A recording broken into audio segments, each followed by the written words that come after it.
Hi hello എല്ലാവർക്കും കൃഷിലോകം എന്ന YouTube ചാനലിലേക്ക് സ്വാഗതം. അപ്പോൾ നമ്മൾ ആട് വളർത്തൽ കാണാനായിട്ട് വന്നിരിക്കുകയാണ് കേട്ടോ. ഇവിടെ വിവിധ ഇനം ആടുകളുണ്ട്.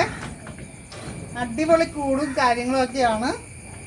കാലത്ത് തേങ്ങ പിണ്ണാക്ക്, കപ്പലണ്ടി പിണ്ണാക്ക്, സോയ, ഗോതമ്പിന്റെ നൈസ്, പിന്നെ തേങ്ങ പിണ്ണാക്ക്, തേങ്ങ പിണ്ണാക്കും കൂടി മിക്സ് ചെയ്ത് വെള്ളത്തിൽ വെച്ച് മിക്സ് ചെയ്ത് കുഴച്ചു കൊടുക്കും.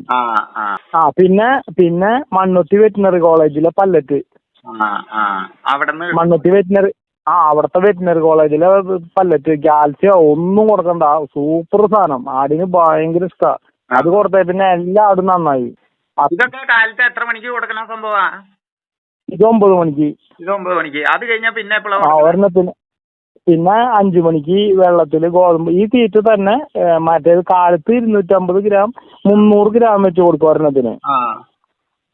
ഉച്ചകഴിഞ്ഞ് കൊടുക്കുമ്പോ ഒരു 100-150 ഗ്രാം വെച്ചിട്ട് 200 ഗ്രാം ഒക്കെ വെച്ചിട്ട് വെള്ളത്തിൽ കലക്കിട്ട് വെള്ളമായിട്ട് കൊടുക്കും. അത് വലിച്ചു കുടിക്കും. കാലത്ത് ഇത് കട്ടയായിട്ട് കൊടുക്കും. കട്ടയെന്ന് പറഞ്ഞാൽ ഒരു 300 ഗ്രാം 350 ഗ്രാം ഒക്കെ 400ന്റെ അടുത്തൊക്കെ ഉണ്ടാവും. ഉച്ചകഴിഞ്ഞ് കുറച്ചുകൊണ്ട് വെള്ളത്തിൽ ആവശ്യം പോലെ വെള്ളവും ഇതും കൂടിയാണ് കൊടുക്കും. 2 ബക്കറ്റ് 3 ബക്കറ്റ് വെള്ളം കൊണ്ടുകൊടുക്കും. അപ്പൊ ഒരാൾ 5 ലിറ്ററൊക്കെ വെള്ളം കുടിക്കും. അത് ഇപ്പൊ ഈ കാലത്ത് കൊടുക്കുന്നതിന്റെ കൂട്ടത്തില് പച്ചവെള്ളം വേറെ വെച്ച് കൊടുക്കും അല്ലേ? പച്ചവെള്ളം എപ്പോഴും കിട്ടാവുന്ന രീതിയിൽ വെക്കും. ഓരോ ബക്കറ്റ് വെള്ളം വെക്കും. അപ്പൊ അത് അവർക്ക് എപ്പോ വേണമെങ്കിലും കുടിക്കാം. പിന്നെ കൊടുക്കണം പുല്ല് വെട്ടിയിട്ട് അരിഞ്ഞു കൊടുക്കും. പുല്ല് വെട്ടി കട്ടറിൽ അരിഞ്ഞ് കൊടുക്കണം. കട്ടർ എടുത്തല്ലേ, കട്ടർ ഒരെണ്ണാഴ്ചയിൽ കോയമ്പത്തൂര് പോയി എടുക്കണം. കർണാടക ആന്റിബയോട്ടിക്കിന്റെ കാൽസ്യം പൗഡർ. അത് എപ്പോഴാ കൊടുക്കണേ? അത് കാലത്ത് ഈ കുടിക്കോടെ കൊടുക്കും. വെള്ളത്തിൽ മറ്റേ കുടി കുഴച്ച് കൊടുക്കല്ലേ, അതില് ഒരാടിന് 20 ഗ്രാം വെച്ച് കാൽസ്യം പൗഡർ. അത് അവരുടെ പൗഡറിന് ഒരു പ്രത്യേകത ഉണ്ട്. അത് ഈ അസുഖങ്ങൾ വരില്ല, പിന്നെ വേറെ പൂപ്പലിന്റെ ശല്യമൊന്നും അതിനുണ്ടാവില്ല. അത് കൊടുത്താൽ നല്ല അടിപൊളിയാ. ഈ ആടിനേക്ക് വളർത്തിട്ട് എന്ത് ചെയ്യാനും വിൽക്കും അല്ലേ? വിൽക്കും. ആടിപ്പോ ഞാനിപ്പോ 90,000 1 ലക്ഷം രൂപയുടെ ആടിനെ വാങ്ങിച്ചിട്ടുണ്ട്. ഇന്നിപ്പോ 14,000 രൂപയുടെ ആടിനെ കൊടുത്തു. ഇനിയിപ്പോ 5 മുട്ടന്മാര് ഒരുമിച്ച് കൊടുക്കുമ്പോ ഏതാണ്ട് 1 ലക്ഷം രൂപ കിട്ടും. അപ്പൊ തള്ളാടാവുമ്പോ തള്ളാടിന് നമുക്ക് വീണ്ടും അത് ബാലൻസ് ആയിട്ട് വരല്ലേ. അല്ല, ചോദിച്ചത് മനസ്സിലായ? നീ ഇപ്പൊ ഈ വീഡിയോ എടുത്ത് കഴിഞ്ഞ് കഴിയുമ്പോ ആൾക്കാരെ ആടിനെ കൊടുക്കുമെന്ന് ചോദിക്കും. അപ്പൊ കൊടുക്കുന്നു. ആടിനെ നമ്മള് കുഞ്ഞുങ്ങള് പാകാവുമ്പോ കൊടുക്കും. നമ്മളെ ഇപ്പോഴത്തെ കുഞ്ഞുങ്ങളുണ്ട്, ആ കുഞ്ഞുങ്ങള് പാകായപ്പോ കൊടുക്കും. അപ്പൊ വിളിച്ചാൽ നമുക്ക് കൊടുക്കാലോ. ഒരു ദിവസം ഇപ്പൊ ഇനിയിപ്പോ ഞാനൊരു വലിയൊരു മുട്ടഞ്ഞ് വാങ്ങിക്കുന്നുണ്ട്. ഞാനൊരു 10 കൂടി വാങ്ങിക്കുന്നുണ്ട്. അയച്ചിട്ട് വളർത്താവുന്ന സെറ്റപ്പ് ആയി കഴിഞ്ഞ് കഴിഞ്ഞാൽ ഒരു 10 കൂടി വാങ്ങിച്ചു കഴിഞ്ഞാൽ ഒരു ഗുണം എന്നിട്ട് കഴിഞ്ഞാൽ ഒരു വർഷത്തിലൊരു 25-30-40 കുഞ്ഞിനെ വിൽക്കാൻ പറ്റും. 6 മാസത്തിൽ കുഞ്ഞിനെ കൊടുത്ത ഏറ്റവും കുറഞ്ഞു കഴിഞ്ഞാൽ 15,000 രൂപ കിട്ടും. 30 എണ്ണം വിറ്റാൽ 4.5 ലക്ഷം രൂപ കിട്ടും.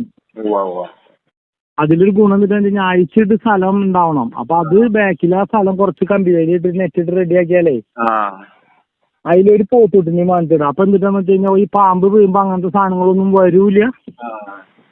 പോത്തുട്ടി എപ്പോഴും ചവിട്ടി കൂട്ടി നടക്കൂല.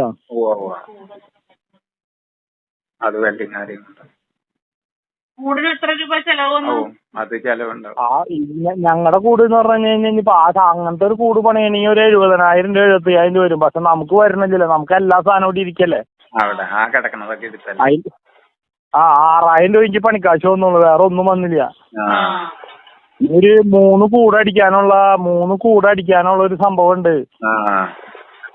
ഞാനിപ്പോ ഒരു ടാഫ് കട്ടർ വാങ്ങിക്കുന്നുണ്ട്. പശുവിന് ഈ ആടിന് കൊണ്ടുവരുന്ന എല്ലാ പുല്ലും അരിഞ്ഞു കൊടുക്കാനുള്ള സെറ്റപ്പ് ചെയ്യുന്നുണ്ട്.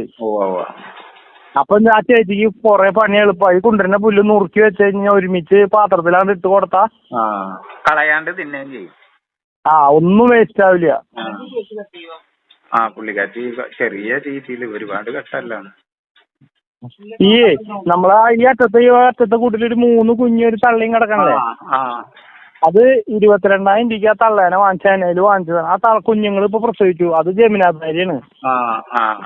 അത് ശരിക്ക് കുഞ്ഞുങ്ങൾ തീറ്റ തിന്നോടിങ്ങി ആവശ്യങ്ങളും തിരിച്ചു നിർത്തി തീറ്റയും പുല്ലും കൊടുത്ത് നല്ലോണം നോക്കണെങ്കിലേ 5 മാസം കഴിയുമ്പോ ഇപ്പൊ തന്നെ ആ കുഞ്ഞുങ്ങൾ 1 മാസമായിട്ടുള്ളൂ, അത്ര ആയില്ല. 5 മാസം കഴിയുമ്പോ വെച്ചാൽ ഒരെണ്ണത്തിന് 15 രൂപ കിട്ടും.